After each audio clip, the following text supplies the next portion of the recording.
Okay, guys, so I just watched VC Andrews Heaven on Lifetime. To say the movie was bad is an understatement. So I'm just going to get into it like the other video, go over the differences between the movie and the book. So, starting with people's physical differences, in the book, Heaven had brown hair and Kitty was a redhead. In the movie, Kitty was a blonde and Heaven was a redhead. Um, those of you guys, Julie Benz, who played Kitty, if she looks familiar to you guys, if you used to watch Buffy the Vampire Slayer, you might remember her as Darla. Um, Also, I forget what his business was in the movie, but in the book, Logan's father actually owned a pharmacy.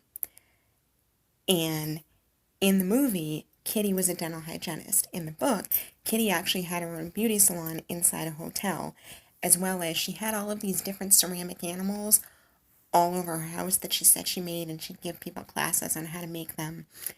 And Cal actually had his own electronics or TV store, which it turns out Kitty basically set him up with that.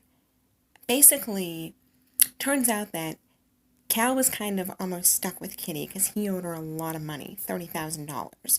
She paid off his college loans or something like that. So, anyway, we'll get to more of that a little later on.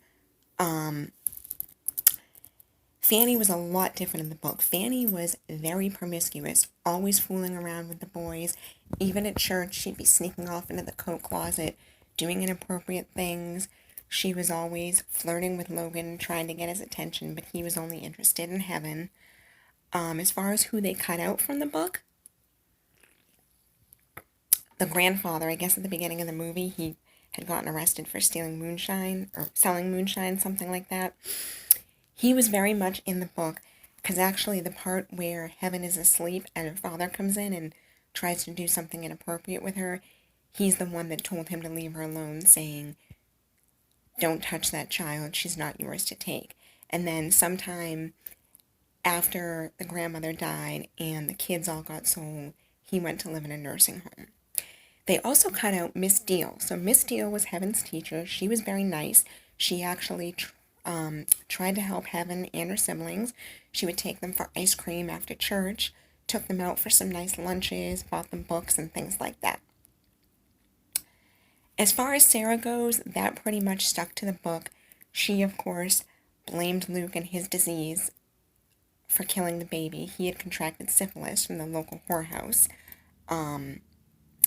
In the book, when she told him she was pregnant, he says, "What happened to those birth control pills I got you?" And she said, "They were all gone. I didn't know how to take them. You weren't around." So she took the whole package of birth control pills all at once. So I'm almost wondering if that had something to do with what happened to the baby. But anyway, eventually Sarah decided she'd had enough. Luke was only in love with, his first wife, his precious angel who died, and she ran off. So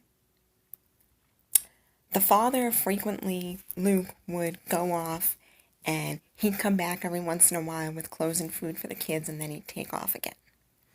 So now when it comes to where the children are sold, so in the book, it was not Tom's decision to go with this guy. He was sold, same as all the other children, to a farmer to basically be a farmhand.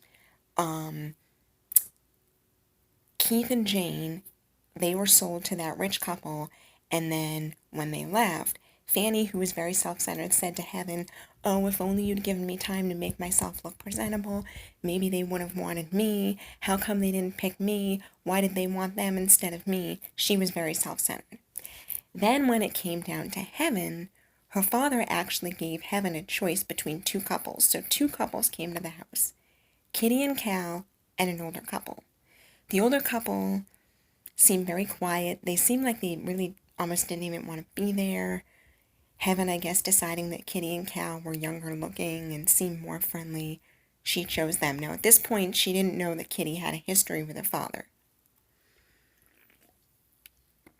So, in the book, this is part 2. It's called Candlewick because that's the development that Kitty and Cal lived in.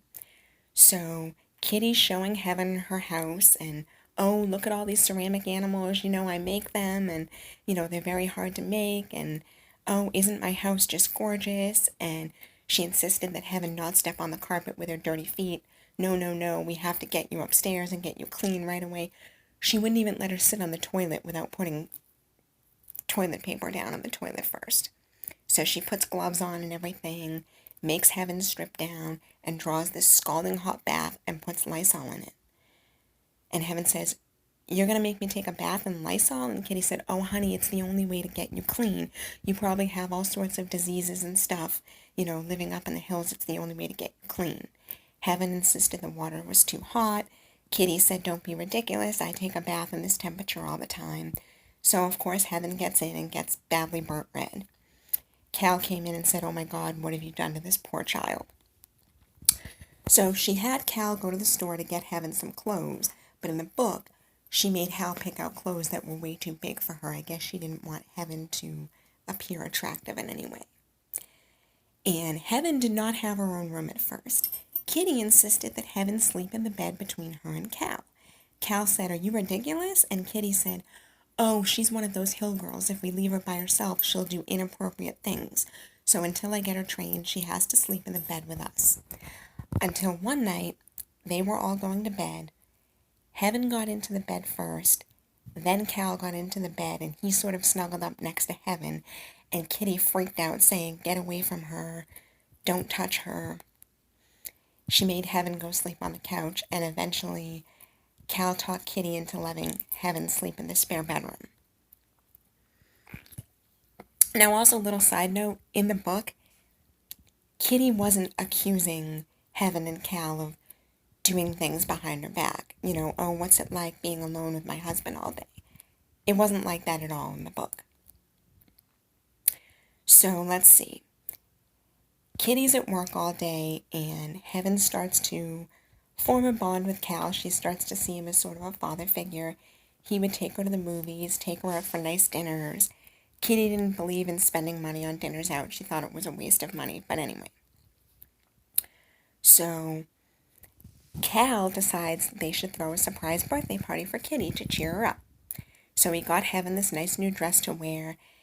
It's around 7 o'clock at night. Heaven's upstairs in her room waiting for people to show up. She gets tired and falls asleep on the bed, and she's awoken to the sound of Kitty screaming at her. Kitty was freaking out. "What have I told you about laying on your side? You're never supposed to lay on your side." And Heaven was confused, and then all of a sudden it dawned on her what Kitty thought she must be doing when she's laying on her side. Apparently Kitty thought she was masturbating when she was laying on her side. Well, at this point, Heaven had had enough of all of Kitty's physical and verbal abuse. So she launches into Kitty, going on about "Your stupid ceramic animals. Everyone knows that they're just these molds that you pour the stuff into." And she let Kitty have it. So Kitty hit her really hard, knocked her out cold for a minute.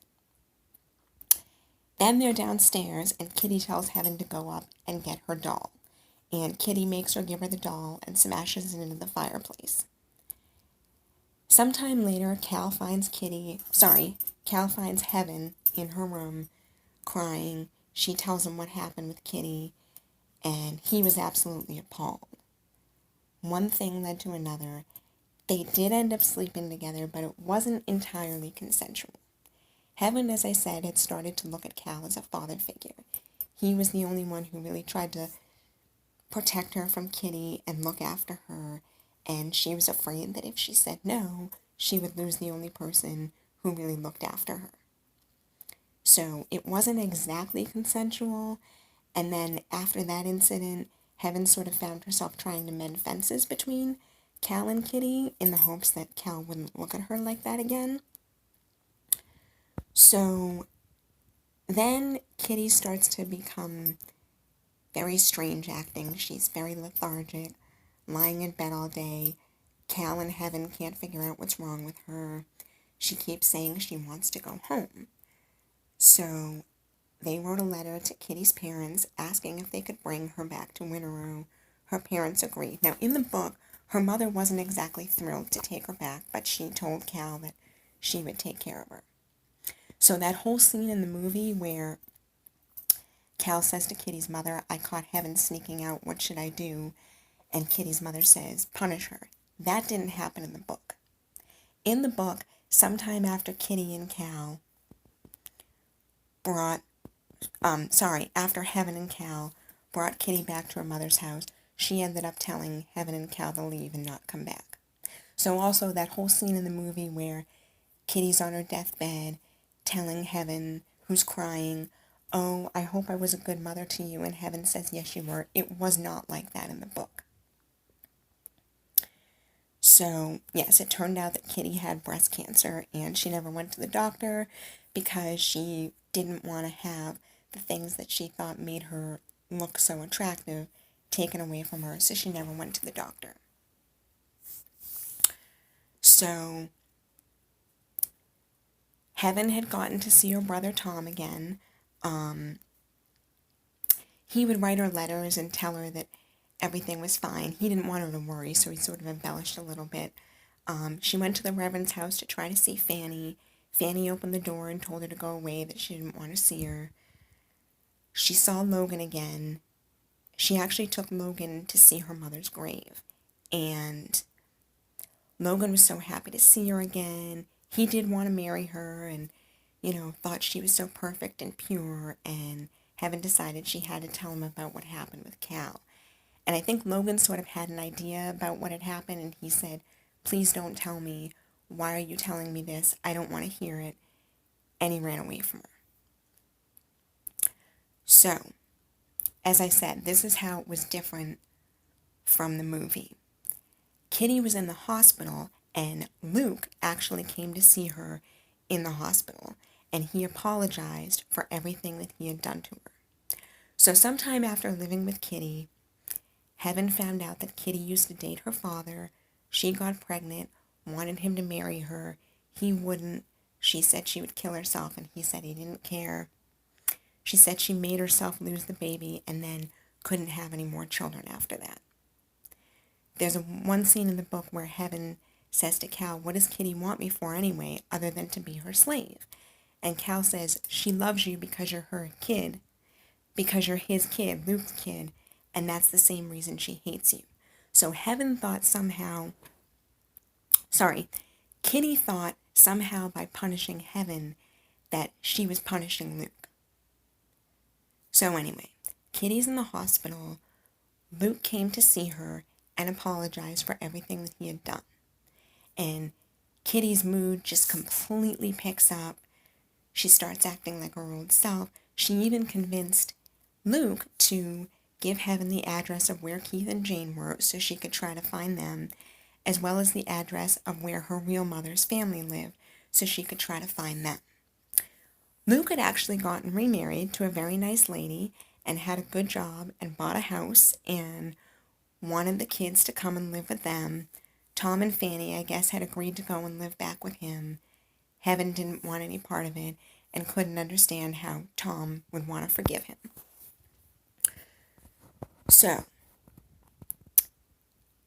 Cal tells Heaven that Kitty seems to be making a miraculous recovery, not only mentally but also physically, that the doctors are shocked and amazed.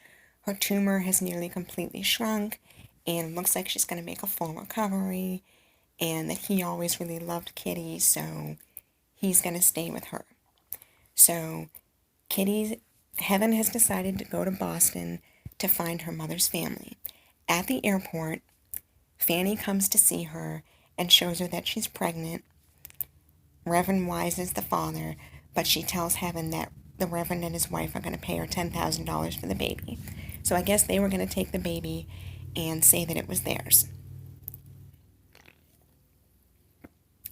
So I actually thought, oh wow, Kitty's going to make a full recovery. I can't believe it. Before Heaven gets on the plane, she buys a copy of the local Winterow newspaper. As she's sitting on the plane, she opens the front page of the paper and reads the headline, "Kitty Dennison, age 37, passed away today from cancer." So Cal, I guess, not wanting Heaven to feel obligated to stay with him or like resent him for holding her back or something like that, basically lied to Heaven when he said that Kitty was going to make a full recovery and that he always loved her and that they were getting back together. He did at one point earlier on tell Heaven that the only time they ever slept together was when she pretended that he was Luke. Which is funny because Sarah used to say the same thing about Luke, that he always pretended she was his first wife whenever they were sleeping together. But anyway, so that whole scene in the movie where Kitty's on her deathbed and Heaven's crying, it wasn't like that at all. Cal, basically wanting to spare Heaven, told her that Kitty was going to make a full recovery, and then I was shocked when she's sitting on the plane reading the headline that Kitty died. So, there you have it. Like I said, completely different from the book to the movie. I know somebody commented on my previous video saying, oh, people like you nitpicking about things like hair color and things like that. But if Lifetime actually cared to get the book right, I think that they should care about little details like that. Little details like that, to me, really make the movie. Also, little side note, the shack that they lived in the movie, I thought looked like a palace compared to how it was described in the book. In the book, it was literally basically a one-room shack with a little curtain partition to separate the one actual bed in the house, and Heaven and her sibling basically had to sleep on wooden pallets on the floor. They didn't have their own beds. It was nothing like it looked in the movie. So I guess they're already coming out with the sequel this following Saturday, which I'm surprised that they're doing it so quickly, but I did gather that they'd already finished all of the movies. I think Jason Priestley, who's in the second one, also directed it. I actually haven't even read the second book yet. I just barely finished the first one. But I'm thinking to myself, maybe if I just watch the movie without reading the book, maybe I won't be disappointed. I don't know.